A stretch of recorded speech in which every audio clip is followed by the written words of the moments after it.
Hi, this is Hart, and I am creating yet another card using scraps, some cutouts from some junk mail. The Stampin' Up! Ink pad that I'm using is orange, and I'm trying to think what else I'm using on here. This die cut is from Tim Holtz, and the die cut that I'm referring to is the book page. There's your Stampin' Up! Close-up. So that book page, I actually trimmed out the inside of the die cut so it would just act as a frame.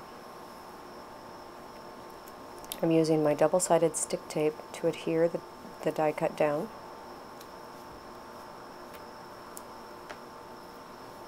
I suppose this is a mix of expensive supplies, like the dies themselves, and the less expensive supplies, like scraps.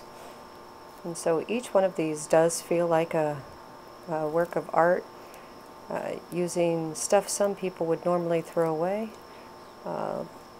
including junk mail. So I forgot to ink the edges of my die cut, so you can laugh at me now while I'm trying to deal with this sticky die cut and ink the edges at the same time.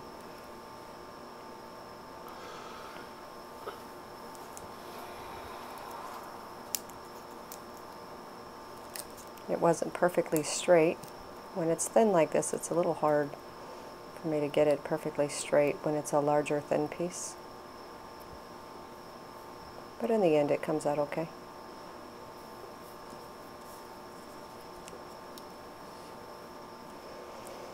So this is an old sticker I've had in my stash for a very long time that you saw me mess with, and it's multiple layers of paper. It's up at the top there. I'll bring that back around. And now I'm messing with the layouts. So on an earlier video you'll see that I had some junk mail with the lion and the stag, and so I cut out the lion and the stag, and I want to frame the vintage French girl, which came from from some scrap paper that had many of these girls on it.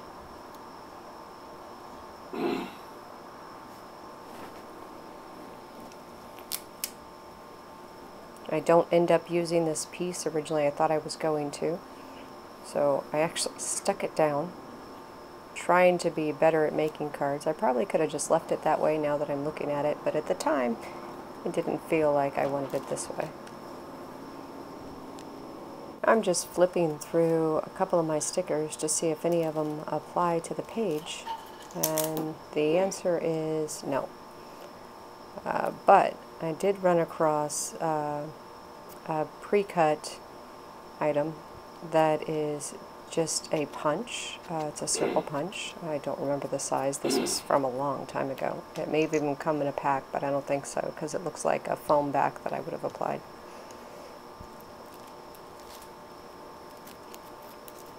So I have some foam tape that I'm going to trim, because I believe the French girl needs to be raised in between the lion and the stag.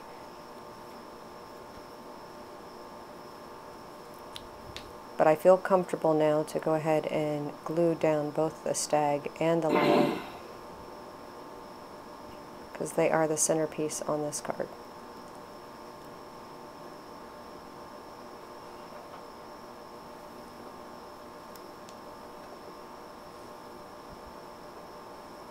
It used to have a T in the middle of the two, but I actually cut that out because I wanted them to sit just a little bit closer to each other.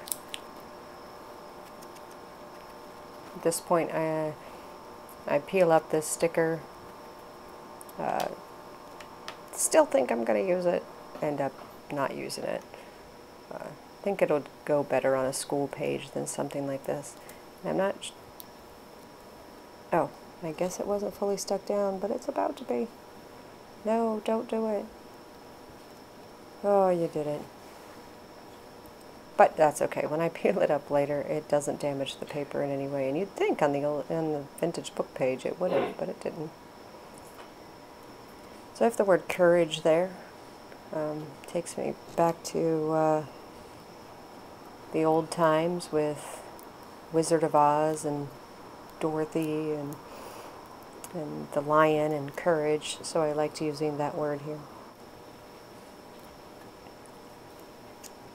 And I have the lady standing above the word courage, as if she's standing on courage. I can't remember the pun I had at the moment, but it works for me, so I'm ready to place her down. I grabbed my double-sided stick tape because that first one, it just didn't work right. It is what it is, right? Place her above. And I'm happy with that. Except, I do not like that thing down at the bottom. It's gotta go. No, don't replace the word courage with friends. Goodness gracious, that just looks like a mess on the page.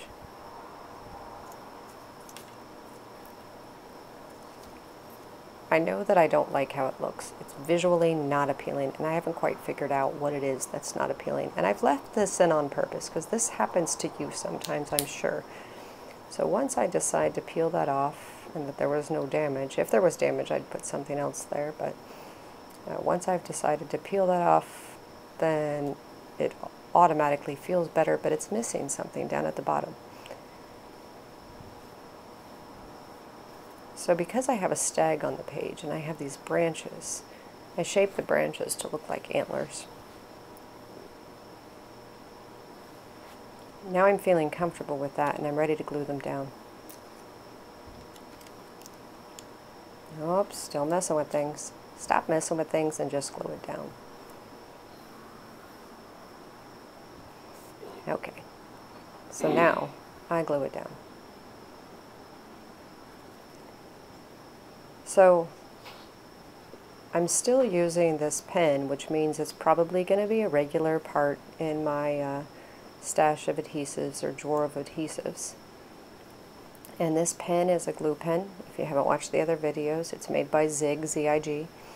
And I am finding that it works really well with very thin pages when you need to get a fine point in there.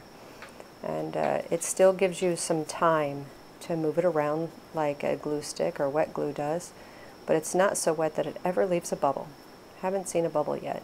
So on super thin pages, papers, super thin magazines,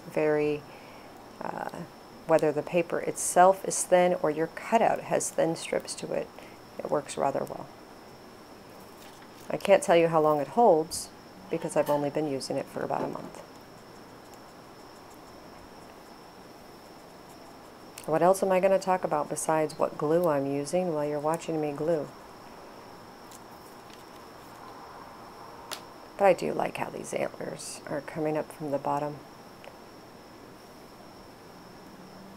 That's also a Tim Holtz die, I think.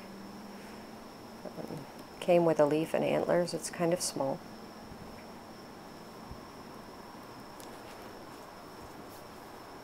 Correction, it came with a single twig and a leaf. And the leaf is unusually large relative to the size of the twig. I haven't even used one of the leaves yet.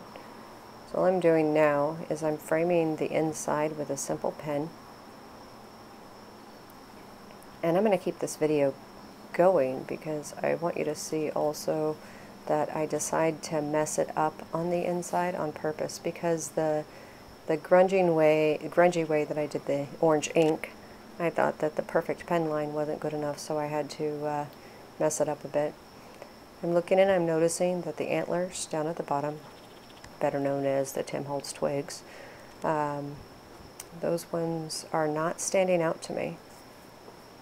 So even though I'm spending all this time on the frame, I'm thinking about the antlers.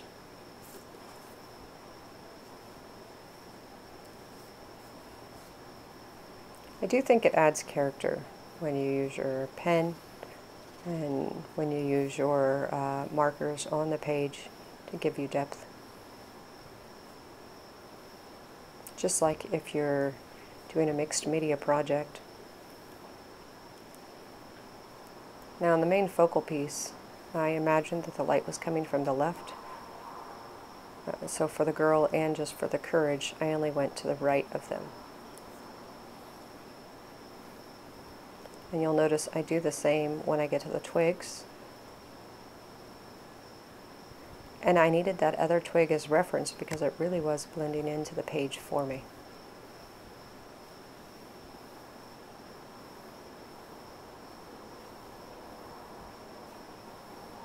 So now that I'm almost done with this card, and you just see me inking it up, I just want to say thank you for watching. Once I send this card out, I'll completely forget about it, and so that is why I do the YouTube videos, so the card's no longer forgotten.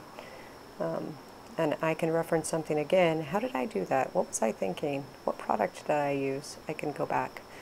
And so for you guys as well, it may spawn new ways to create things.